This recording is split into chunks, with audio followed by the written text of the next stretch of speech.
You are looking at a live image of the Falcon 9 on our 39A launch pad at Kennedy Space Center as we step into the final minutes before our scheduled liftoff at 5:07 p.m. Eastern Time. Good afternoon and welcome to the live webcast of today's Falcon 9 mission launching Dragon to the International Space Station.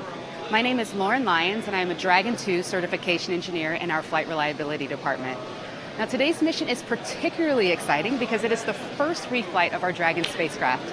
The Dragon flying today originally flew on the Commercial Resupply Services Mission number 4, or CRS-4 for short, and it's back again for today's CRS-11 mission to the International Space Station. Now on board Dragon today, we have about 6,000 pounds of cargo. That's food, crew provisions, exercise equipment, and a number of research experiments, some of which we'll talk about later. We're also going to attempt to land our first stage of Falcon 9 back at Landing Zone 1, located approximately 9 miles from pad 39A. We've got a super exciting day today, so let's get started.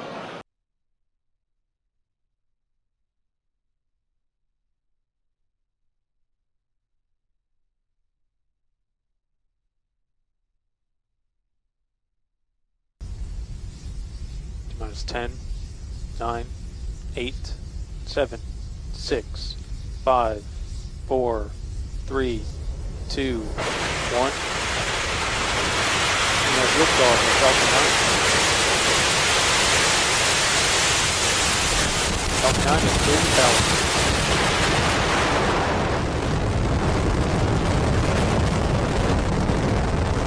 First stage propulsion power.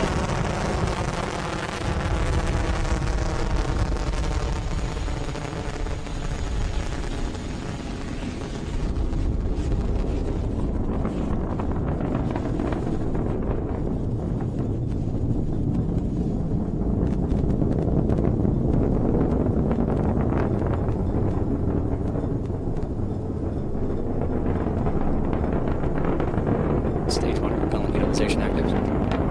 Falcon power telemetry active.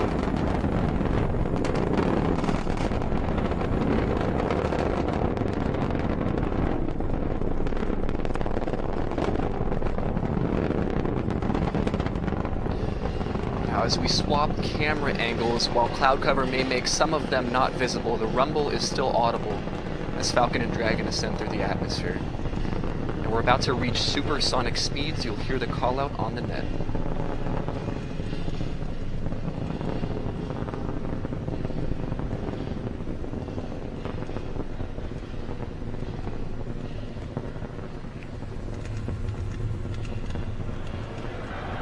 MF chill started.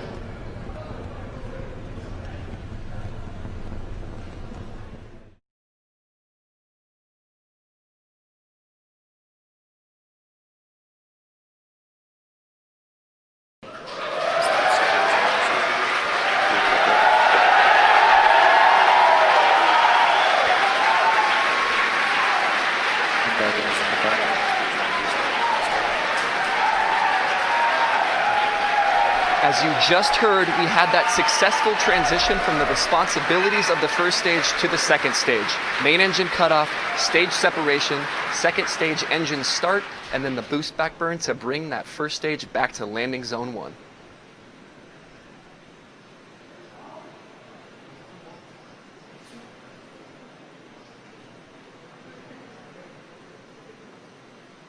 Stage 2 propulsion nominal.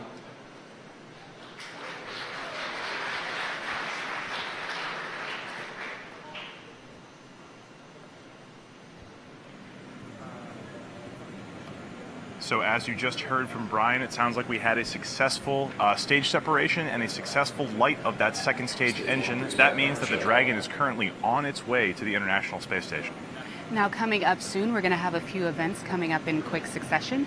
We're going to have the nose cone of Dragon deploy. That's at the very top of the spacecraft, protecting it from the aerodynamic pressures and forces during ascent. Once we get into the vacuum of space, we no longer need it, and it's just extra mass, so we will jettison it. After that, the second stage burn will come to a conclusion, and shortly thereafter, Dragon will deploy. Once Dragon is off on its own, the first thing it does is it's going to extend its solar arrays so we can start gathering that solar energy in preparation for its trip to the International Space Station. Once it has power, it'll also prime its propulsion systems. Dragon has 4 independent propulsion modules, and each of them is capable of thrusting it towards the International Space Station. Shortly thereafter, the GNC bay door will begin its opening. That's guidance, navigation, and control. Bay door will open, and inside of that are all of Dragon's sensors that help us know where it is and help it find the International Space Station. It'll then begin to perform those height adjustment maneuvers and co-elliptic burns that Tom talked about earlier in order to get it up to the exact location at the approach ellipsoid at the International Space Station to begin that process where the Canada arm will begin to grapple the Dragon spacecraft. And then this is all going to happen over the course of 36 hours from today. Dragon has a long way to go after it separates from that second stage. However, right now, you can see on your screen on the right is that second stage engine nozzle currently burning and thrusting Dragon into a higher orbit. On the left is the first stage. You can see those grid fins deployed. That first stage is currently guiding itself down towards landing zone 1 in Cape Canaveral, Florida. And that entry burn has begun.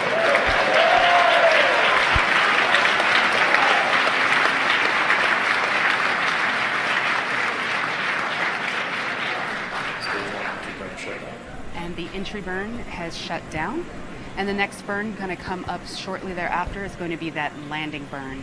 So we do have cameras stationed at LZ1. It's a little bit of a cloudy day still there, so we may not see the Falcon 9 first stage come all the way down. We may just catch the very end of it. That landing burn is actually pretty short. It starts only a few hundred meters off the pad. You may not be able to see it all the way down, but we hope we can get some good video. And when we get that really cool footage, you should be able to see the fire sneak in through the frame. Again, it really depends on cloud coverage and how our tracking cameras are positioned. We could see that, that's a really cool view over to the left side, the onboard camera of Falcon 9. You can see the Earth coming closer and closer. You can see it's passing through the cloud cover right now. The landing burn is just starting. That's a beautiful shot of that first stage return. Let's watch it go down to the pad.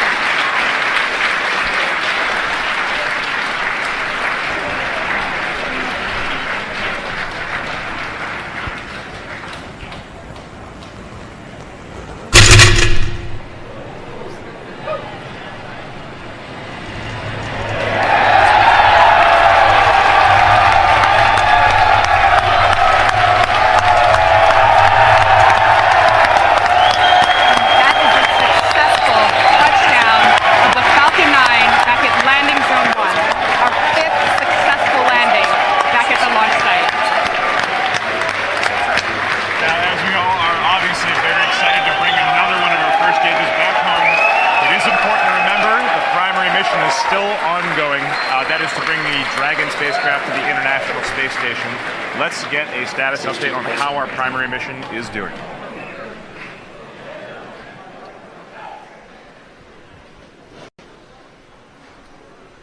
Another truly amazing landing of the first stage. We're all here very excited at the headquarters, as are those excited wasps that you just saw on your landing zone 1 screen.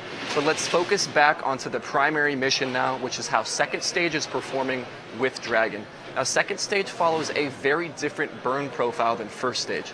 First stage has 3 burns: the boost back burn, the re-entry burn, and then the landing burn. Second stage only has 1 burn before it actually departs from Dragon. So we're about to come up on that event here in about 30 to 60 seconds or so, and we call that SECO number 1, which stands for Second Stage Engine Cutoff number 1.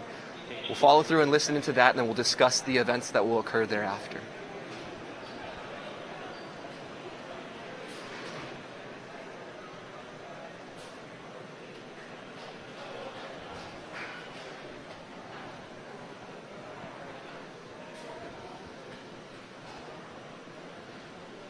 SECO 1.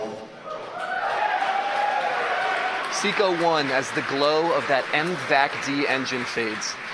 Now, the next major milestone, now that second stage has stopped burning, is separation from Dragon itself. It was burning for about 6.5 minutes to get us into the orbit that we need to fire our pyrotechnic devices and gently push Dragon away so that it, as a self-sustaining vehicle, can continue on to the International Space Station of its own accord.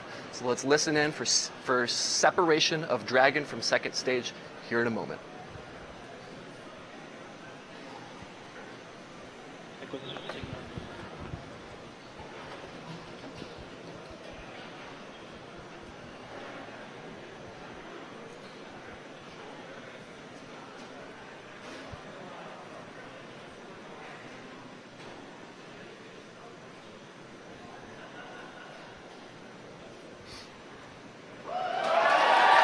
And there we have it. You are looking at a view of Dragon and second stage separating as Dragon continues solo onto its mission to traverse over the next 64 hours or so to the International Space Station.